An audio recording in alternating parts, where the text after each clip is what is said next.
Well, we are on. You live yet? yeah, I guess who didn't show up? Shit. What's up, guys? How's it going? I just came stumbling in the room. I definitely wasn't here for the last 45 minutes talking to you guys. That's for sure. No. Does it feel like we got a lot more room in here today? Man, I just want to like stretch out in my little square. It does. Oh, it's so great. Who's missing? Not be cramped in here anymore. Who is missing here, guys? That scruffy, blonde, bombshell, homeless-looking guy. Yeah. So where is Chris tonight, guys? You want to tell everybody? Or you want me to tell everybody? You can tell him. Adam knows. See, a lot of people don't know this, but Chris is in a super gay relationship with his wife, and they're out doing some stupid anniversary stuff. Because Chris has like 19 different anniversaries every year for all the various things that him and his wife celebrate. Like the first time they went on a date with him wearing a purple shirt, and that's one of their anniversaries. The first times they held hands on a Tuesday, that's another anniversary. The year anniversary, the first time that they kissed, she blew him a kiss. Yep. Yeah. So he's out celebrating another one of his 19 anniversaries. Yep. Here's some snoring in the background. Yeah, I don't understand the sound effects. No, me either. Anyways, I mean, we've only been doing this like a handful of times. Still trying to figure it out. Yeah, we're still winging it. But yeah, no, that was the last time Chris wasn't here. He went to one of them slippery pool parties. Oh, mm-hmm. We better say hello to our number one fan. Yep. Who's that again? Randy and his little buddy Luke. There he is. Got it. Hanging out there, not watching tonight live as usual. Yella, good point there. Hey guys, Joe and Bill continue the perfect attendance record. I think you might be onto something there. That's true. What's that guy's name? Yabalaba 814. Yeah, Yellow B. We'll just call him Yellow B. Yabalaba. I like Yabalaba. We'll call him Yabalaba 814 now. Hashtag bump dumpling. Hashtag bump dumpling. So it's trending. Hashtag bump dumpling, man. We got to bring that word back. You had a good idea, actually. Every time we hashtag, we should donate. Well, now you have to do it, Joe, because you said it. I said that off screen, or nobody would hear me. I ain't got nickels to just throw away. Herman, orphans, Dave, orphans, and dying kittens. I ain't got that kind of cash flow. No, we gotta think of something behind that. It's not like I invented the TrueFlow grid or nothing like that. No. Speaking of which, you know what I mean? See what I did there? Yeah, that was a great segue. Yeah. So, segue master. The best comment was from Joe Shearer. Well, that was the wrong button again. The wrong button. How do you mix up a sound effects button with the other super important button? Hey, what's up, guys? Everybody in the chat, how's everybody doing tonight? So we got ZCC, Car Care and Automotive, Za, Jonathan Hughes, Everything HVAC, Dave K. Hey, Herman Lloyd's in here too. I bet he's watching us from his bar downstairs. Probably getting plastered. So before we bring our special guest in, anything interesting happened this week, guys? Oh, yeah. I got reminded how stupid I can be. Why? What happened? I got tricked by Schrader cores twice this week. Ooh. Twice. Not fully depressing or what? Yeah, not depressing like my life, but they weren't being depressed because there was a very good reason behind that. I changed the compressor out and we had to put the pressure switch back in, right? And so we were going from a rotolock compressor over to a sweat compressor. I had to repipe some stuff. So we added a T-on for the service ports, yada, yada, yada. And I put the pressure port back onto the system. I hooked it up, tightened it down. I didn't realize that I had a Schrader core in that port, but there isn't a Schrader depressor in the end of that pressure switch. Mm-hmm. So you know what happened? What happened? Fucking nothing. Nothing happened, Joe. It didn't depress the stupid Schrader. There's no, I couldn't sense the pressure. You know, we figured it out pretty fast, but you know, and then another time we were working on I forget what we were doing. We had to change out a liquid line solenoid on some giant air handler at a library. And I was moving some gas around instead of recovering it. We just, you know, valved off the part we needed to change, sucked the gas out, pushed it over here, pushed it over there. And as I'm switching hoses around, I did the same thing. I had one of my hoses and I flipped it around to the other way where there isn't a Schrader depressor. And I put it on. I'm like, nothing's happening. Couldn't figure it out for a little bit. Yeah. So it got me twice this week. Twice. Oh. It's a lot of humble pie. You know how stupid I felt doing this for, you know, whatever I've been doing, 13, 14 years. It's a guy with 100 episodes, still can't get it right, you know. Yeah. Same thing. Well, there's like 9 buttons on that board. give him a break, man. I do have a lot of buttons. What'd you guys do this week? I just screwed everything up, getting ready for tonight. No, nice. Why don't we just bring him in? All right. Who are we bringing in, Joe? You want to introduce this guy? I'll let Adam do it since it was his marvelous idea. All right. We have Steve Rogers from the Energy Conservatory. Super special guest. Hey, guys. Hey, Steve. Happy to be here. So, sorry, can you move over, Bill? I know you were stretching out before, but I'm going to move now, but now we're just cramped in our little squares. Yeah. Oh, well, it's better than 5 on the screen. Right. True. So, go ahead, Adam. I was just going to say, Steve, do you want to introduce yourself? You know, we said you came from the Energy Conservatory. That's your company. Is that you own the company? Yep. Yeah. Awesome. There's 2 of us that are partners. I'm the president. He's the VP of sales and marketing, the other guy. Did he lose that rock, paper, scissors? It was a little more complicated than rock, paper, scissors, but probably lawyers involved, stuff like that. Yeah, there were lawyers involved, yeah. Yeah, I can imagine. So my name's Steve Rogers, and I'm actually not Captain America, in case you were confused. Just have the same name. Not even the one where he went back in time and lived out as a child. No. Yeah. No. Yeah, not actually me. But it's kind of fun to have the name. So, I've been involved with HVAC only for about 5 years. But going back about 20 years before that, I've been involved with measuring, airflow and pressure. So I began with the Energy Conservatory about 6 years ago now, I think 7, maybe. Yeah, 7. And, the Energy Conservatory is most known for blower doors. So if you guys have ever done, new construction in most states these days requires a blower door test. You got to get the house reasonably airtight. But more recently, we've been involved with other measurements kind of related, airflow and pressure stuff. And the big one that, is getting a lot of attention right now is the TrueFlow, which is a device used to measure total system airflow. So, a lot of people know that airflow is important. If you got low airflow, that can be the cause of a variety of problems with an air conditioning system, especially usually fewer problems it can cause with a furnace. But this device is really the simplest way to know exactly what the flow is. And it turns out measuring airflow through an air handler or a furnace is really hard to do it right. Yeah. A lot of HVAC guys have been really frustrated trying to figure out how to measure it, and then you ended up throwing in the towel and saying, it's not repeatable. They get frustrated, and they don't bother. That's why I quit measuring airflow. Yep. So the TrueFlow grid has been out for quite a while. This is like an updated version, correct? Yeah. So the TrueFlow was released probably approximately 20 years ago. And what we've done is we've made it simpler to use, and we just in June started shipping the first of the TrueFlow Generation 2.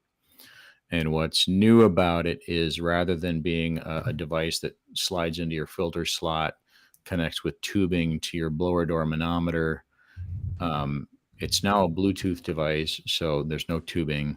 You just put it in the filter slot. Yeah, thanks, Adam. So this is what it looks like. Awesome. Adam's got the 16 by 25 adapter in there. You can see right up top it says 16 by 25, and the plate just snaps in and out of that adapter. So it works with a variety of different filter sizes. And basically, you take some pressure measurements with the filter in, and you slide the filter out, put that device in, and that measures the airflow. We're lucky, guys, because Adam might give us a little example today in his garage with the app and everything. I'm hearing all good things about this, and even about the app. The app is pretty cool, very user friendly and everything. So can't wait. So that's the thing. So in addition to being Bluetooth and a little easier to use, the thing that we realized is that just measuring the airflow for most guys is not really enough. It's like, okay, I got a 3-ton system and I got 952 CFM. Is that good? Most people just don't know off the top of their head how low is too low.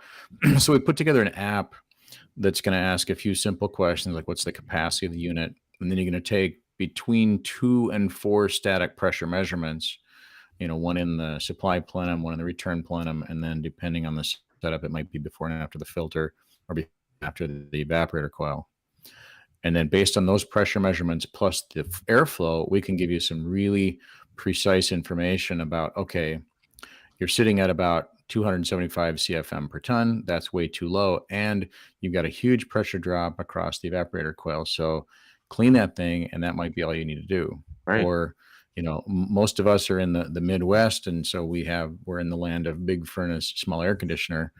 And so for us, it's real common to have airflow that's too high. And what that means is your dehumidification will not be as good. You're wasting a lot of energy and creating a lot of noise. So real simpler solution for that problem, you just turn the airflow down, dip switches or change the taps on the motor, and you're good to go.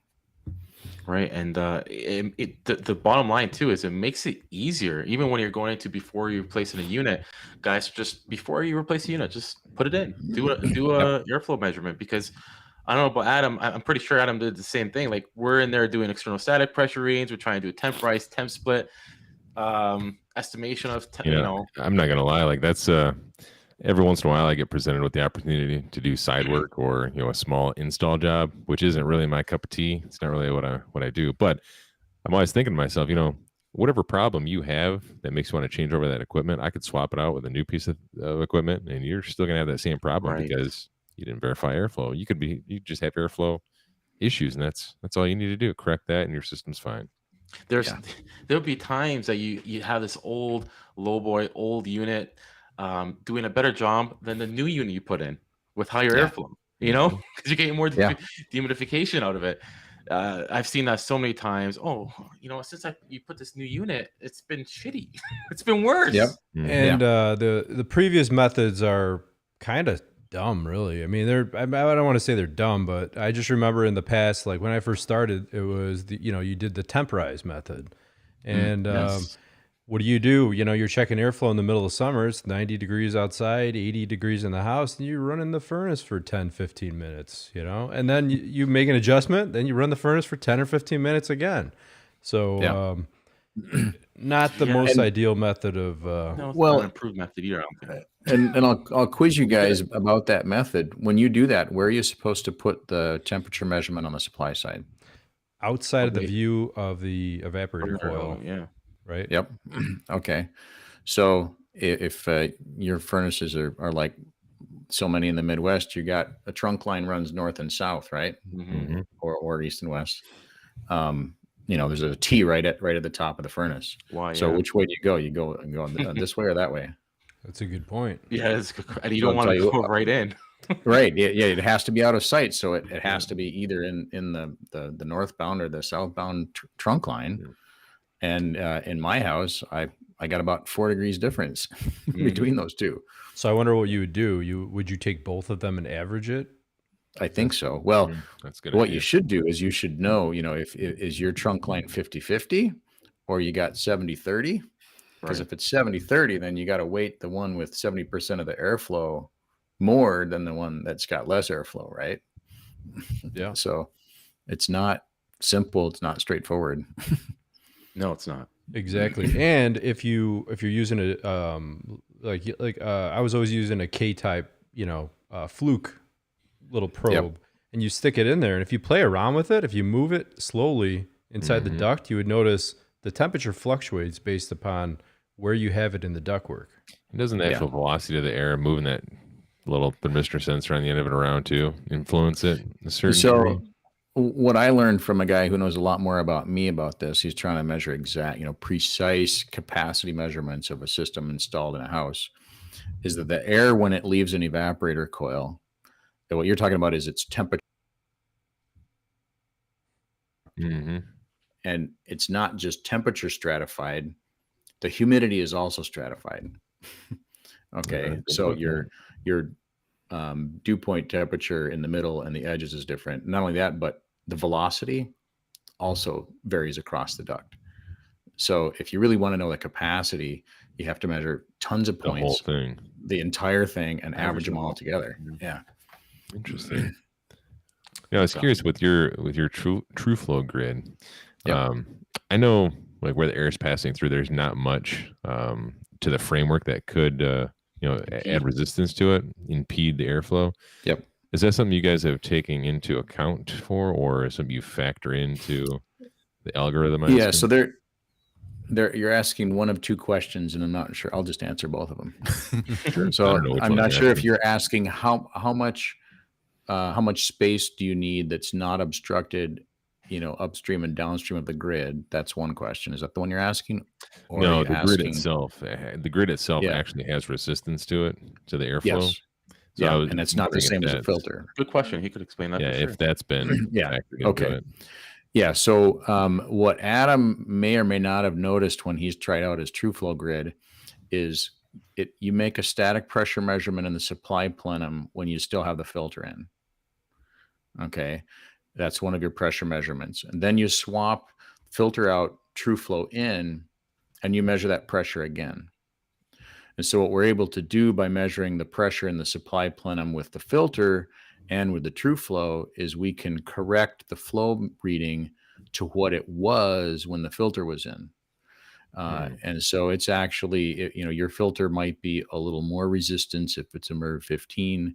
If it's a MERV 2, that's less resistance than the TrueFlow. But either way, we can correct the airflow up or down depending on how the TrueFlow resistance compares to your filter resistance. That's all built into the app. Is there a point at which the resistance is too great that you can't extrapolate or whatever, figure out the data on that? So far in our testing, we haven't found a point where that relationship falls apart, and we've done, corrections as big as like 40% difference in the airflow, and the correction seems to work out. There is one thing to be aware of. If you're doing a system that's got a filter grill, so you got a filter grill in a ceiling and then a long piece of duct that goes to the cabinet that's far away, that's a situation where you might have some leakage in the duct between the filter and the cabinet. And so in that situation, the amount of leakage that in that situation, you got more airflow at the cabinet than you do at the filter if it's not airtight, because it's sucking in, all wherever the leaks are. So in that situation, there's a difference in how much leakage there is with the TrueFlow versus your filter, but it's still measuring the airflow correctly, correcting for what the filter was. Right. And now there's multiple different test modes on this, Yep. right? The one is the static. I don't remember what you call each of them. One is just airflow only. One is total external static and airflow. And then there was a third one. ResNet 310, ACA 310. It's above my pay grade.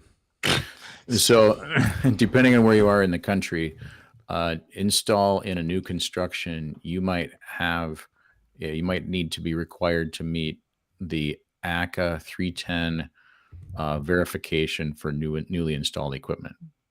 And that check, they have you check. Well, first of all, they'll check the design. They'll measure the duct leakage. They'll measure watt draw on the blower fan, and they'll measure airflow. And there's 4 different methods of measuring airflow. And so if you have to comply with ACA, the standard is it's an ACA standard, an ANSI standard, and a ResNet standard all rolled into one. It's standard 310. So that one's a little different because instead of just measuring the flow and telling you, you're kind of high, medium, low, the standard says you got to have a target flow. What was the design? And then you got to be within, a certain percentage of that design flow.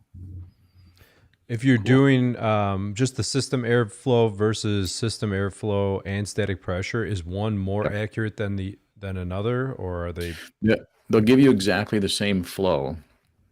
The reason to do one versus the other, if you only measure the airflow, it's going to only measure the static pressure one place. So you measure the pressure in the supply plenum with the filter in, and then with the TrueFlow in.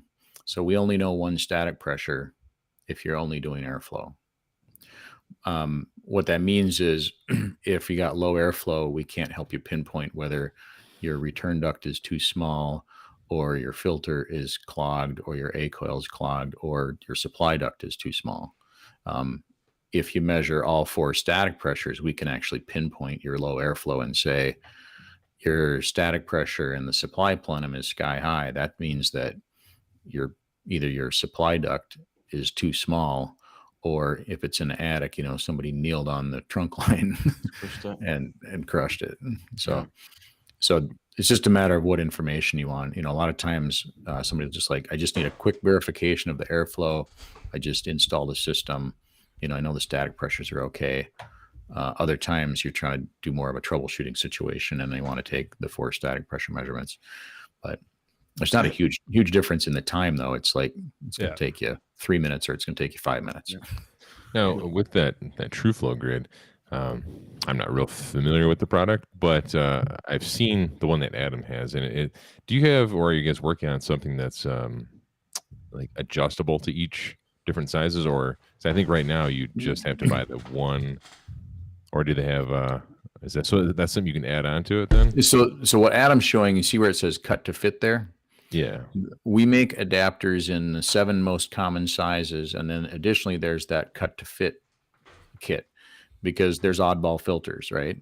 And what that allows you to do, if you live in a place where there's a lot of carrier systems that have that 23 by whatever weird filter, you can take that cut to fit one, you can take your shears and cut it down to fit, apply the gasket, and then you'll always have a 23 by 17 or whatever that weird size is. It's going to be odd sizes, yeah. Yeah. I was thinking about too, I know Adam comes across them a little bit too, but even like geothermal systems, water furnace, climate masters, you want to check the CFM on those units, you're going to have to try to customize something for sure. I'm not sure what the standard size is on, Adam, on those. Do you know? I don't remember. No. I know they're big filters. They're big. So. Yeah. And it's something you guys are working on too for commercial. I think you're still in the process, maybe.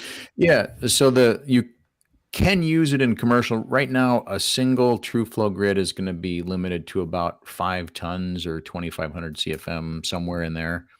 So on a commercial system, if you've got more airflow than that, you need to be thinking about using 2 of them. And, if sometimes you got, filters side by side, or Sure. you got a bank of 4 filters, and there's no reason you can't just use the one we have for residential and, put 4 in there at a time and add up the flow from, each of the 4 grids. Yeah, that's a genius way to sell a lot more of those. I definitely want to use on, the jobs I do that we design. We have to check for the CFM, coming out of that unit, and that would be great if I could customize something to check quickly instead of averaging. Yeah, what I'm doing now. If you do a lot of commercial stuff, the gold standard for airflow measurement is to do the pitot traverse, right? Yeah.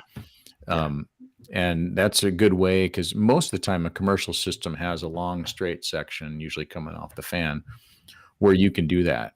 Sure. But in a residential system, you really need I don't know, depending on the size of the system, but in my system, I would need about 12 feet of straight duct to do a pitot traverse, according, by the book. There you go. Have you ever seen 12 feet of straight duct coming No. off a residential system? Yeah. And my house is not big. So there's almost never enough straight to do a pitot traverse in residential. Well, like I said, I'm going to be getting one soon, and I want to see this thing in action. And hopefully, Adam, you can maybe show us somehow. Let's see if I could screen capture this somehow.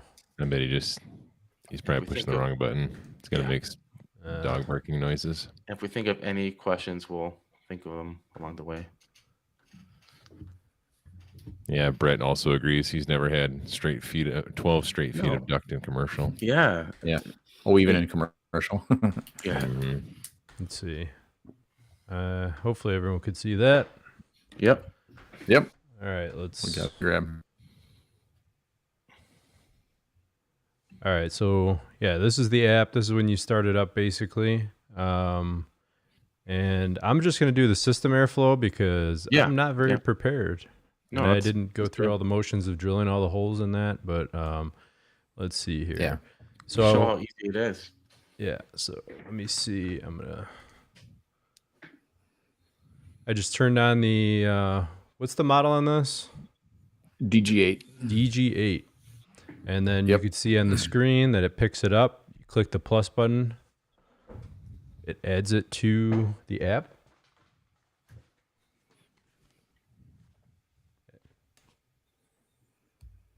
Turn on the grid.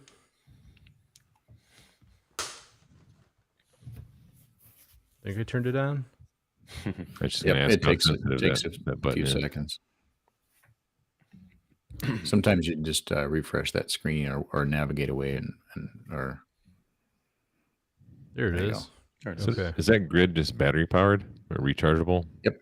It's they're both lithium batteries, just rechargeable. Okay. It's just a USB-C charger.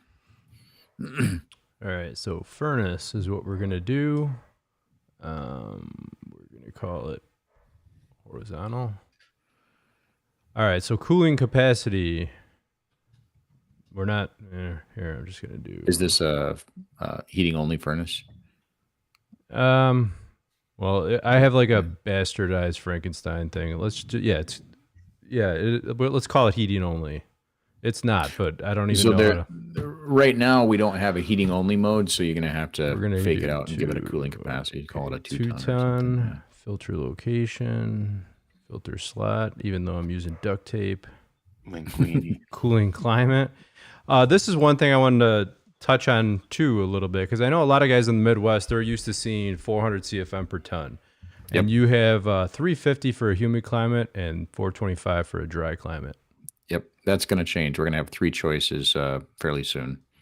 Okay. For those of you that are familiar with MeasureQuick, we're working on integration to MeasureQuick, and that's one of the things that we want to do is, they got 3 choices for climate, so we're going to match what they're doing. Awesome. I was just going to ask you that, actually. When is that integration going to take place?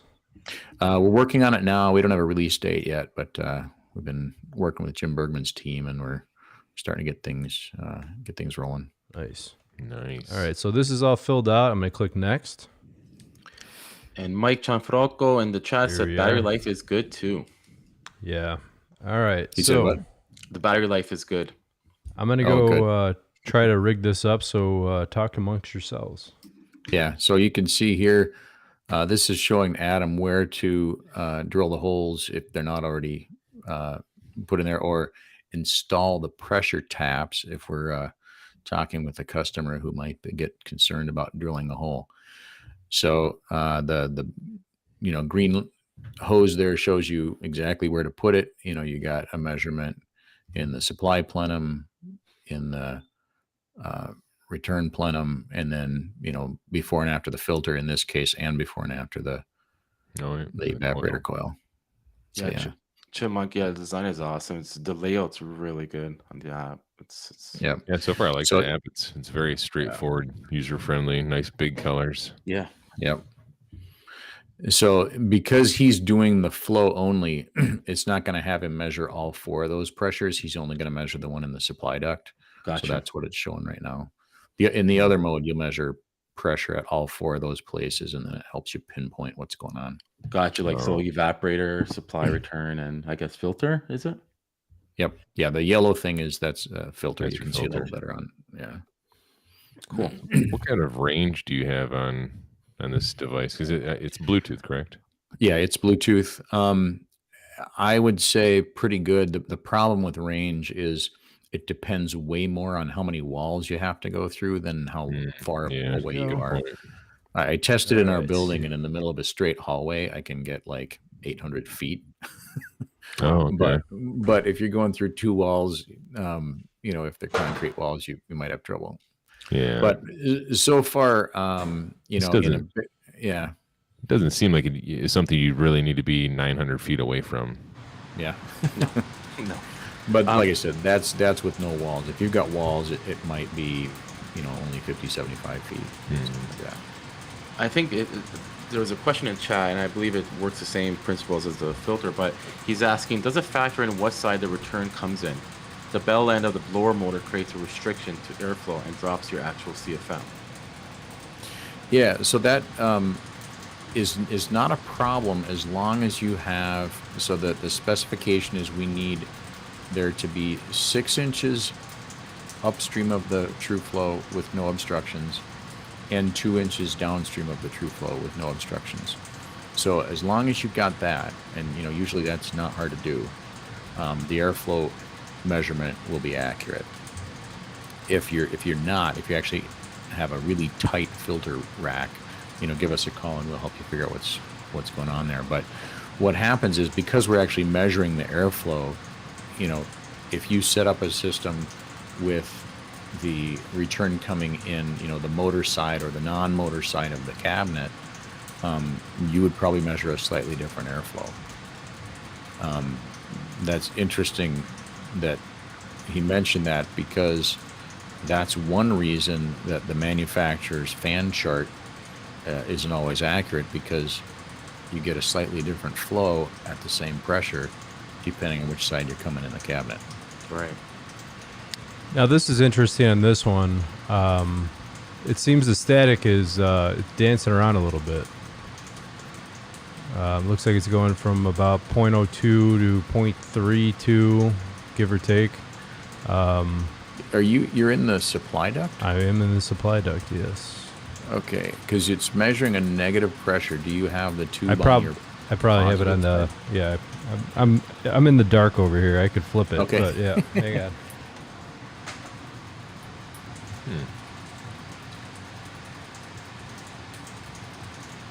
Mike is saying put the holes on the left side. Put the hose on the left side. Yeah. You got the plus and the minus. You got to have the hose on the left side of the control. Yeah, the manometer. Gotcha. Manometer, yeah. Reminds me of the app I have yet to design called Man-O-Meter. Yeah, go in there and meet men. No. That's weird. Still dancing.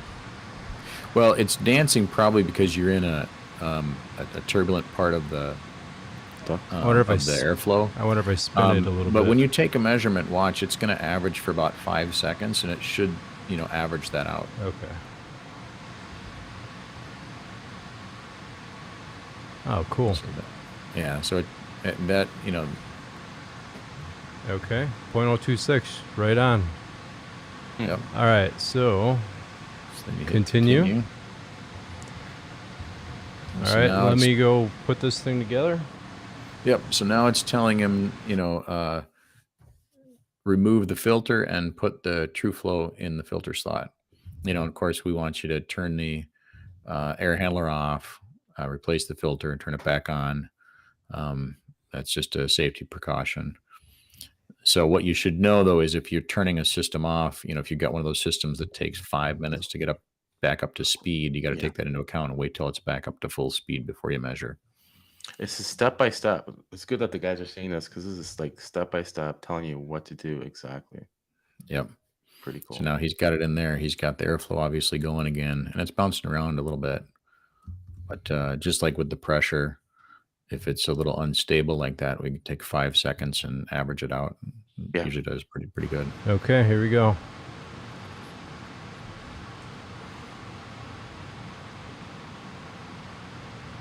Normally it's quicker than this too. I'm like doing this above my head without a ladder, and I'm Okay. Okay, so you got 974 CFM. okay. And hit continue. Now I'll ask you to give that measurement a name and save it in your phone.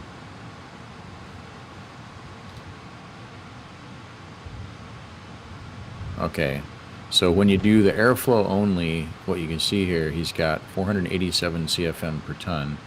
So if he really had a 2-ton air conditioner on that, which sounds like he doesn't, that would be on the high side. He's in the yellow there, higher than usual. For the Midwest where you want to do some decent dehumidification, you're going to be doing not as much as you want. And then the supply plenum pressure is really quite low. 0.026 is nice and low. And I think Adam, didn't you say that there's this is kind of just standalone in the garage? It's there's just like a 90, a plenum that's a big 90 with a big commercial grill on it. That's it. Okay. So. Yeah, so that's why there's no supply plenum pressure, is because it's just blowing through a few feet of duct. That would go up if there were a whole duct system attached to it. And you Yeah, click so on here, details. you click on that high airflow, and now here's some reasons why, what to do about it and what you're looking at. And the first thing to do here with high airflow is, turn the blower motor down and test again. Cool. And it tells this could cause high indoor humidity in humid climates because you're not doing enough dehumidification. You can cause pressures to be too high. We should put noise in here, but that's another problem with high airflow, is it's noisier. Noise, You gotta turn the TV up every time the air conditioner comes on. And now, when you do the total external static test, this portion will have a lot more of these little pie charts or whatever you want to call them. He was saying that, Files, yep. For all 4 measurements, right? Correct. Yeah, exactly. And the number of measurements that you get or that you take depends on what type of a system it is. If you've got a furnace with a filter grill, you take 3. If you've got an air handler with a filter grill, you take 2. You got a furnace with a filter slot, you get 4. So it just it'll walk you through that. Cool. This is told. Tersh said this is told. How can you use this data while on a service call? Yeah, no kidding. I mean, Okay, so one of the big things I remember, I'm sure everyone here, or maybe not everyone here, but a lot of people listen to Brian Orr's podcasts and watch him on YouTube. I remember one of the things that stuck with me to explain to newer guys when you're on a service call for air conditioning is the ABCs. Airflow before charge. So if you have a charging issue, you believe you have a charging issue, you should always check your airflow before adjusting the charge. Yeah, that was Eric Kaiser, I think, mentioned that. Was one. it? Okay. But yeah, it and I don't know the the specifics, people like Brian and Eric are better at this than I am about, how the interrelationship between airflow and charge. But at least my understanding that if the airflow is way off, you can't get the charge right. Agree, 100%. Yeah. And Joseph just said that in chat too. Airflow is everything. Understand that, and bam, shit gets real. And I agree 100%. Yeah. So if you're in humid climates, so any of the guys across the southern states, dehumidification is everything. Mm-hmm. And if you look at the extended performance charts for whatever brand of equipment you sell, and how much dehumidification does it do when you're at 350 CFM per ton compared to 450 CFM per ton, it's dramatic. You do way more dehumidification when you're at 350 than you do at 450. And it's not uncommon if you don't know how to measure or set the airflow. I mean, you might be at 550 CFM per ton, and you're doing no dehumidification hardly at all. Yep. So, the customer is saying, no, I got to set it down to 68 to get comfortable. It's like, yeah, because it's 70% relative humidity in your house. And then you have problems with sweating ducts and, all sorts of stuff. Or a contractor will come in and just put a bigger unit. Yeah, right. Yeah, and that can make it worse. That's right. I just take my hole saw and I cut holes in the vents in the trunk line usually. Yeah. Leave some of that. So you said earlier that you've tested this all the way up to 40% restriction with the grid. Well, yeah, a 40% difference between between the pressure. So if you measure, let's say you measure, just to make it simple, 0.2 inches of water in the supply plenum. You could go 40% above that or 40% below that, and we're still getting an accurate flow measurement. Okay. And it's unusual for a filter to be so different that it's going to change that pressure that much. The other thing to be aware is that if you're using a ECM motor, particularly the newer ones that are constant airflow, those are already compensating for this. And so you might hear the motor, let's say you take out a MERV2 and you put the TrueFlow in, and the TrueFlow is more restriction. You might hear the ECM motor speed up a little bit, but then you're getting the same pressure in the supply plenum. What that means is that your ECM motor already did the compensation for us. And so you still get an accurate flow measurement either way, but it's already compensated for the difference in the restriction between the filter and the TrueFlow. Interesting. No, so, Adam, didn't you use one on the other day? You told me about a system you used it on. I can't remember exactly, but it was pretty neat. What unit was that? Where'd you use it? I mean, I've been using it daily. I'm not sure. So you've been using them? Okay. Yeah. So every install we do, that's what we've been, And one thing I did notice, the constant torque motors, it does seem maybe, what I'm noticing is the blower motor correcting, because it does seem to, I don't know what the word is, fluctuate or whatever when you retest it. Yep. Is it as accurate with the constant torque? What is is there a downside? Like, what is the weakness of the TrueFlow?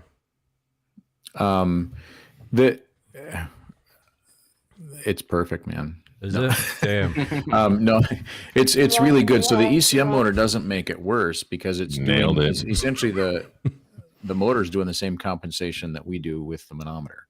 Nice. What are the weaknesses? I mentioned that if you got massive amounts of leakage between the filter and the cabinet, we're not able to compensate that for. You're gonna undermeasure if that happens, because you got, let's say, 900 CFM going through the filter and there's 1200 CFM going through the cabinet because there's 300 CFM of leakage in between there. We can't compensate for that. There's just no way to measure it. It can only measure where it is.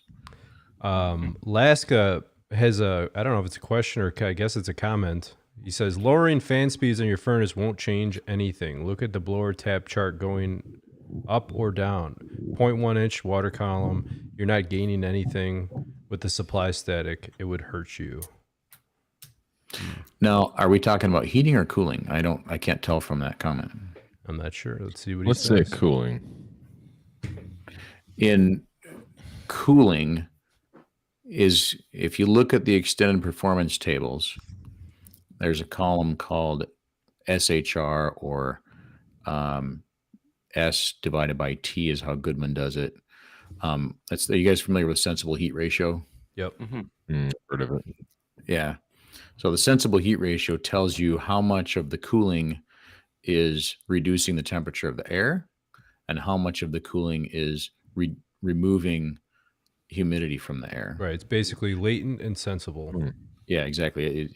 Your sensible heat ratio is the sensible divided by the total. The latent heat ratio, if there were such a thing, would be latent divided by total. Right. And so if you look at the performance tables, I've never seen any table where as you change the airflow, the sensible heat ratio stays the same. It always changes. And so I'm not sure, where that information's coming from. We can pull up a table and look at, usually they give you 3 airflows, like a high, medium, and low airflow. And at the lower airflow, there's always more dehumidification going on. Cool. Very good. No Let's see idea if there's any other questions. But you should know that what you're paying for when you lower the airflow to get better dehumidification, the penalty for that is energy. It takes more energy. So the most efficient air conditioner is doing 100% sensible, no dehumidification. Is that useful? Well, if you're in Arizona, that's useful. Yeah. Because how much dehumidification do you need to do in a desert climate? None. And so the best way to make a really efficient, effective system is to set it up for 500 CFM per ton. Some guys even go 550, 600 CFM per ton. Wow. Yeah. And if you size the ductwork big enough, you can get a really, really efficient system that way. Like in the movies where the ductwork's so big you can walk through it. Yeah. And there's never any screws on the inside of that. That's a good point. It's like crazy. Bruce Willis. Yeah. I want to see somebody make a movie where a guy goes crawling through the duct and he gets totally slashed up and lacerated from the points of the screws in there. I know. That's the movie I want to see. Right. So before we get out of here, Adam, do you have any stories where this cool tool has helped you? I guess maybe. I mean, it definitely speeds up testing airflow on a daily basis. 100%, it definitely does. Well, I wanted to mention too, because when you're looking at the blower performance tables, and if you're trying to set up a furnace after the fact, they're looking at the total external static based upon basically perfectly running brand new clean blower motor, clean coil. If you have a high efficiency furnace, a clean secondary, which that might not always be the case, right? Yeah. So that's one of the problems. The people that do new installs and understand airflow, probably the most common way they're measuring or estimating airflow is using the blower fan table and the static pressure. And that method works pretty good as long as the equipment's new. And it works better on a fan coil than on a furnace, because somebody mentioned that, left side of the furnace, right side of the furnace, or the bottom of the cabinet.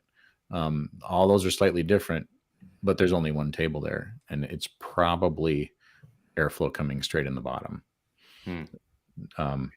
So that method works fine on new equipment. It's better than nothing on new equipment for sure. But you start looking at old equipment, and as soon as you change the amount of, the blower efficiency by putting a little dust on the squirrel cage, a little dust on the secondary heat exchanger, if you got a fan coil system on the evaporator coil, all that changes the relationship between pressure and flow that's in that table. Of course. And so old equipment, that's almost useless information unless you've just cleaned it and can verify that it's in like new condition. Cool. So there's, people are asking a little bit about how would I use this? Why would I use it? We talked a little bit about dehumidification. There's kind of 3 different ways that our customers are telling us they use this. And one is the service technician. One is the installer, and the third is the sales guy. And it was kind of a revelation to me that why would you send one of these out with the sales guy? And I'll give Joel Becker a shout out for pointing this one out to me. He's in Northeast Florida. He said one of the problems they have is when they sell a new system, trying to figure out, if I right size the system, if it was oversized, which it commonly is, and I need to move from a 3-ton down to a 2.5, am I still going to be okay with static pressure and air distribution with the existing ductwork, or do I need to sell a duct change as well? And if you send out with the sales guy, if he can measure the system airflow and the static pressure in the supply plenum, now you can easily estimate, when I put in the new smaller system with less airflow, am I going to still have a huge static pressure problem, or is it going to be okay? And so that's what they identified as the big benefit is changing out for a different size system. Is the static pressure going to be okay? If I'm reducing the size, am I reducing it enough? If it's undersized and I have to upsize, well, how much is that going to increase my static? So you can answer that question if you give the sales guy a TrueFlow, and he can get an accurate flow and an accurate static pressure even on a really old system. And now, would you do that by using one of the old school ductulators? So there's a fairly simple, you can use the fan law, and eventually we want to put a calculator and app that'll do this for you. But if you just use the fan law calculations and reach out to me, I can help you do this. It's not that complicated, but there's a simple relationship. If I'm dropping from 1,000 CFM down to 800 CFM, I can calculate exactly how much the pressure is going to be in the plenum at 800, and that's using the fan law. Awesome. I can't remember which number fan law it is, but it's one of the fan laws. Tersh had a good question here. He says, "Are you using these?" So the chat's moving too fast for me. Are you using these on the old units and then doing it again on the replacement units to show the difference to the client? That would be. Yeah, that I don't know. But what I can tell you is that when you change the flow from 1,000 to 800, that number that we calculate, it's very, very close. I mean, there's not too many things that you can calculate with much accuracy in HVAC, but that one is actually pretty right on the nuts. I mean, that's actually a really good point, that you could prove to your customer that you're giving them a better, healthier system, right? Yeah. Basically right in the app. When you're selling them the system, this is what you have here. Look, it's in the red. Yeah. Do the install, set up the blower speed. Now we're in the green. You're golden. Yeah. Yeah. What Joel said is, they've got the system. It's running 1.2 inches of static pressure, and like somebody put a 4-ton in there, it only needs 3, and they were trying to figure out, okay, 1.2 is off the charts. When we get down to 3, are we still going to be okay, or are we still going to be at like 0.9? And you can figure that out if you know the airflow and the static pressure. Yeah. Cool. Awesome. So that's the application that I hadn't really thought of, is how useful this might be for a sales tech to go out there. It's just have them tell you the filter size before you go out to the appointment. You bring in the right adapter and take that flow measurement. So Adam already mentioned how you would use this on a new install, and it's to set your fan speed correctly so that you're right at 400 CFM per ton, or if you need to do more dehumidification, maybe you're running 350. If you're in the desert climate, maybe you run 500. The third, application is troubleshooting. So if you've got complaints about humidity, this is a big problem all across the South. There's a bunch of different and kind of unrelated reasons why you might have a humidity problem. I mean, you might be, in the South, the ductwork is often in the attic. And so, like I said, that situation where you got a filter grill in the ceiling and then you run 10 feet of flex over to the cabinet, if there's a big leak there, where the flex goes into the cabinet, they might be sucking in air from the attic at a huge rate, and that's the problem. Or it might be that the airflow is too high, and that's the problem. It could be that you're depressurizing the house because there's a leak in the supply ductwork. And all those things are different reasons why you might have a humidity problem. Another real common one is oversizing the system. It never runs long enough for the condensation to drip off the evaporator coil and actually go down the drain. If it doesn't go down the drain, it's going to evaporate right back into the house. Of course. Makes sense. Yeah. And so the different reasons, and to figure out, is it airflow? Have I got a leak? Is it oversized? This is one way to rule in or out the airflow part of it. I think it's awesome. I'm going to be getting one. It's going to make my life so much easier. And what is the best way to get this? I guess just through TrueTech Tools. And what's the retail suggested MSRP on this? So the MSRP depends on what you're getting. So Adam held up the DG8 manometer. If you already have that DG8, or if you've got our blower door manometer, then you don't need a new manometer. And the kit start at, I think it's about $1,050 with, let's see. No, it's way less than that. If you only need one or two adapters, it's like $800 or $900. If you want the, all 7 of the adapters plus the cut to fit, and I'm thinking it's running about $1,100 or $1,200. And that's with all the filter work. When you sorry to cut you off, you're saying adapters, so guys know this is like the filter sizes, right? Filter for the filter sizes. Yep. Mm-hmm. Yeah. Cool. So Adam, I'm gonna hold up a couple different ones so we can kind of get the the visual. There's a 16 by 20, 14 by 20, and then we had to cut the fit. I have a 20 by 20. I think I have probably most of them. I don't know. I just bought a lot of them. I didn't want to. There's the full kit is 8. There's 7 common sizes plus the cut to fit. So if you need the manometer and you want all the adapters, it's $1,600 something. I can't remember the price. And you'll find the same price on TrueTech Tools or on our website. It's doing the same situation, but give us a call. You can also reach out to Chris Hughes. Chris is a new guy we brought on board. If you probably know Chris from HVAC Grapevine, walk you through what you're doing, how many adapters do you need. You've already got a manometer, you need the manometer too. If you're not familiar with, what to do with a manometer, or what's the difference between a blower door manometer and our DG and a standard technician's manometer, the manometer that comes with this is a different kind of thing from your Testo or Field Piece or UEI manometer, and mainly in that it's way more accurate at tiny pressures. And that's important if you're trying to solve problems like, hey, how come the master bedroom is cold in the winter only when the door is closed? Well, maybe it's because you don't have decent return flow with the door closed. And there's an easy way to measure that. If you measure the pressure in the bedroom with the door closed, and it's greater than 3 pascals, that means you don't have enough return air path for the air that's being blown into the master suite to get back to the furnace. And you don't need a blower door to do that.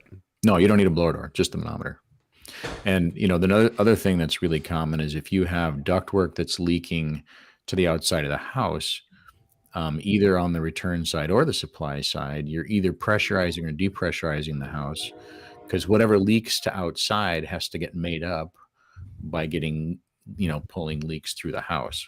So another really important test to do if you've got ductwork that goes outside of the envelope, the thermal envelope of the house, is to measure, does the pressure change when I turn the equipment on? And if you turn the furnace on and the difference between, the pressure in the house and pressure out of the house changes by 4 pascals, you got a lot of leakage. And these are simple tests that all you need is a precise micromanometer to do this. You don't need the blower door. You don't need a duct blaster. That stuff can come later to help solve more complicated problems. But just understanding the relationship inside the house between pressure and flow can help you understand what's going on when you're dealing with comfort problems. I agree. That's awesome. Cool. Well, I don't know if you guys have any more questions. I'm sold. I know Adam already got sold a long time ago, but obviously. Well, close us out, Adam. Close us out. Yeah, we wanted to just thank you for coming on, and I will definitely be reaching out to you. I'd like to pick your brain a little bit. You said the fan law. There's a couple different fan laws. And you said in the future you're going to upgrade the app to add that as well too. But very, very cool. Yeah. In the meantime, it's a pretty quick calculation. We can put that in a Google sheet to share with everybody that wants it. Just put in your airflow that you measured and the static pressure that you measured, and then we can tell you what's the static pressure going to be at any other airflow. And if I get that from you, I could actually post that on our Facebook group, HVAC Overtime, and we'll let anyone use it. You can download it, absolutely. do whatever. So cool. Well, thanks again. It's been fun, and I'll reach out to you soon. Yeah, thanks for having me, guys. Thanks, Steve. Appreciate it. Have a good one. Alrighty. All right, guys. Well, Well, stretch out again. Well, we know Laska. He's gonna buy one for sure. Laska's sold for sure. We know. No, honestly, I like it. I want to try so bad. Like, I think it's gonna be so easy. Man, Laska is fired up, man. I Yeah. tell you what, We gotta have a sit down with Laska. See that what's dude going is. I bet you right now he's just beating his wife or punching a hole in the wall. Like, listen, bitch, do you hear what these guys are talking about? No, don't take them. I love it. They're talking about leakage in Canada. Just leaks in the house, from what I see. Yeah, you're right. There is no ductwork in the attic, so if they're leaking, it's leaking in the house. That is true. you know what? I should have tested this on a job I did this week. She asked us. We did furnace and air, and she's like, a bunch of people have been in my attic and say my ductwork is all messed up. Her closet was all filled up with crap, so we couldn't get up there. She's like, while you're doing the job, I'll empty it out and you can jump up there and look, and maybe you could fix the ductwork when you're done. Okay, sure. I go up there. There's like 50 feet of uninsulated ductwork, returns disconnected, everything else like that. She's like, Wait, so can you fix this right now? I'm like, Wait, you didn't have any cork tape? I can wrap that sumbitch in cork tape, man. yeah, that would have been a good test. Just would've been. check the pressure of the house, let it run, and boom. No need to go up in the attic. Yeah. See, what I like to do is I like to drill a hole in the supply duct, and I'll put a straw with a balloon taped to the end of it. And that's how I measure airflow. Cool. It's perfect. Susie's asking which tool would you have used? You could just use the manometer, the DG8 manometer. Yeah, thanks for stopping by, Herman. Thanks. Why don't you explain to her what you would have done? She's Just curious. what Steve said just now. Son of a bitch. Basically, reference the pressure to outside of the house. They give you a very small, thin I tube, love that word too, Jay Leroy. a long tube, right? Yep. You would have it on the outside of the house. I'm gonna name one of my kids some bitch. Check the pressure, the difference in the pressure. This is what I believe he was saying, and then turn on the equipment with the fan running, and then reference what the change in the pressure is and measure in pascals. And he said he's gonna put something in reference for that. He said. No, he was talking about the fan law for basically referencing when you're looking at older equipment versus new equipment, where it's going to be if you drop the CFM, what the static pressure is going to end up being. So I don't know much about airflow, right? Why is this better than a manometer? Well, It is a manometer. it is a manometer. Well, I mean the standard. It's okay. The standard of drilling a hole, putting it, Magnet helix shoving a or tube in the something. middle of the the airflow. I mean, so are you talking about looking at like the tables that come with a furnace, and you I've just never reference? Floor Yeah, tables. I He's don't talking know about what just this- right and just measuring your. Because we whatever. talked about this earlier. Basically, like if you don't have a perfectly clean coil, perfectly clean blower, Mm-hmm. that could be skewed, right? And then there's a lot of different ways to check. I've checked also. I had a hot wire anemometer, the field piece, Mm-hmm. and for a while I was like traversing ducts, and I was trying to double check, use multiple methods to check airflow, to check them against each other to see what are they accurate? Is one way off or whatever? And I didn't like doing the hot wire. I don't know how accurate. Good thing Right. Chris is in here because he's on Field Pieces bandwagon, but I don't know.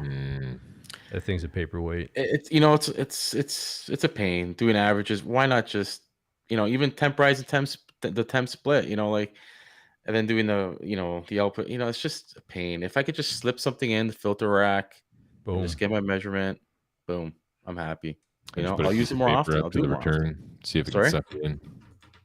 Just hold up a piece of paper to the return grill, and if it can suck it against the grill, you're good. Wasn't that you saying that story?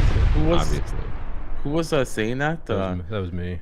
Oh, I don't remember. You want to repeat that story? Say that again. It's such a dumb story. I think it's cool.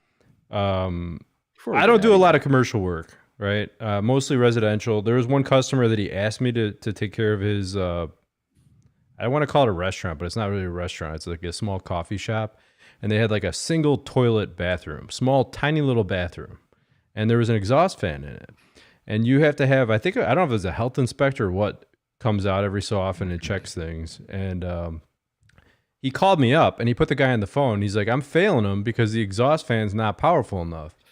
I'm like, well, okay, well, how many CFM are you reading right now? He's like, well, I don't know. I'm like, well, what do you mean? He's like, well, I can't get it to hold my piece of paper up on the vent, the grill. And I said, well, how big is the grill and how big is your piece of paper?